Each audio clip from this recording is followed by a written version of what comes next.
नमस्कार साथियों, मैं आपका साथी अनिल गुर्जर। साथियों, आज के इस वीडियो में हम एक बहुत ही महत्वपूर्ण बिंदु पर बात करने वाले हैं जो एफएलएल में बार बार सवाल पूछे जा रहे हैं कि हमें साप्ताहिक आकलन कैसे लेना है, कब लेना है।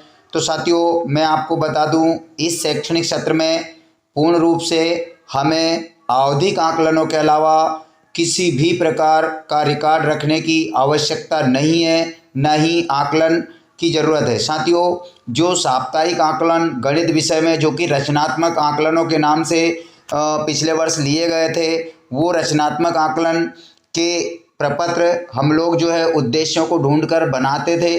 लेकिन इस बार जो है कक्षा पहली और दूसरी के बच्चों की जो वर्कबुक आई हुई है, उस वर्कबुक में 6वें दिन सप्ताह 5 से साथियों आपको मैं पुनः निवेदन करना चाहूँगा कि वीडियो को पूरा देखें और थोड़ा समझ कर देखें।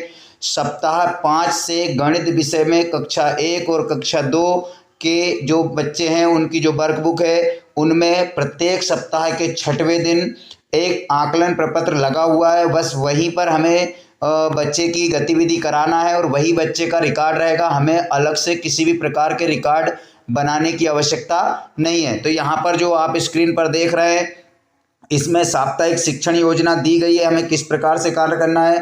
थोड़ा सा यहाँ पर आवधिक आकलन में भी बदलाव हुए हैं, जो आप लोगों को मालूम है। पहले गणित विषय में 12, 18, 24 और 31 का जो आवधिक आकलन होता था, अब वो आवधिक आकलन 10, 20 और 30 में बदल चुका है। सबसे पहले हम देख लेते हैं सप्ताह के लिए। तो साथियों, यहाँ पर जो दिया है साप्ताहिक शिक्षण, तो इसमें सप्ताह 5 से सबसे पहले हमें ध्यान रखना होगा किस सप्ताह से साप्ताहिक आकलन की बात कर रहे हैं। सप्ताह 5 से गणित विषय में कक्षा 1 और 2 में तो 5 दिवस शिक्षण कार्य कराना है और 6वें दिन आकलन होगा। अब आकलन तो होगा, आकलन शब्द आया हुआ, बट आकलन का कोई रिकॉर्ड हमें नहीं रखना है। बच्चे की वर्कबुक में स्वतः ही जो वर्कशीट लगी है वो आकलन वर्कशीट होगी और वहीं पर हमें आकलन करके वहीं उसे खत्म कर देना है। उसके बाद अगला सप्ताह की तैयारी करना शुरू कर देना है। अब जो साथियों हम बात करते हैं आवधिक आकलन की, जो कि 10, 20 और 30 सप्ताह में होंगे, तो उसके दिनों का डिवाइडेशन किस प्रकार से होगा। तो यहाँ पर आप देख रहे हैं पहले और दूसरे दिन।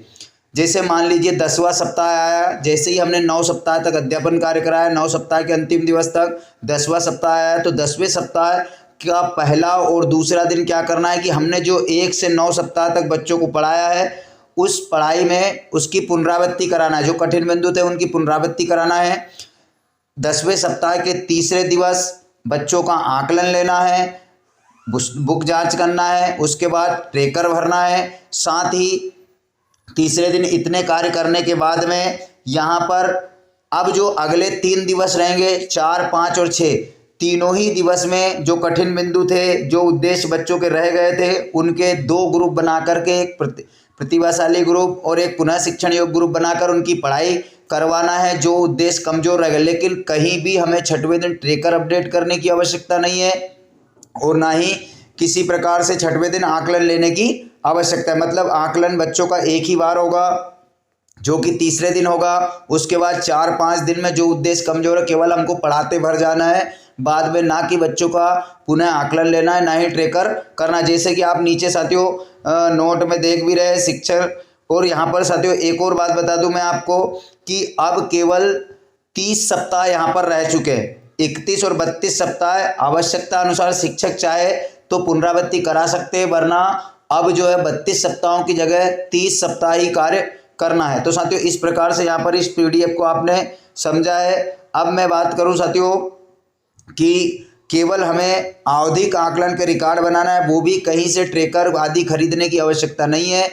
आपको ट्रेकर सारी चीज़ें उपलब्ध कराई जाएगी, जिले से उपलब्ध कराई जाएगी। पिछले सत्रों के लिए इस वर्ष आकलन ट्रेकर आ चुके हैं। साथ ही अन्य किसी के गुमराह होने की आवश्यकता नहीं है। अपने MT महोदयों के से संपर्क रखें और उनके द्वारा बताए गए अनुसार कार्य करें। तो धन्यवाद साथियों, आशा है आपको जानकारी अच्छी लगी होगी। तो प्लीज़ वीडियो को लाइक करें और जिन शिक्षक साथियों ने चैनल को सब्सक्राइब नहीं किया है, FLL की सही व सटीक जानकारी के लिए कृपया एक बार सब्सक्राइब अवश्य करें और मेरे चैनल के सदस्य यानी कि मेरे चैनल से जुड़े, मुझसे जुड़े, ताकि आपको FLL की सटीक जानकारी मिल सके। तो धन्यवाद साथियों, मिलते हैं इसी प्रकार की नई जानकारी के साथ अगले वीडियो में। तब तक के लिए जय हिंद।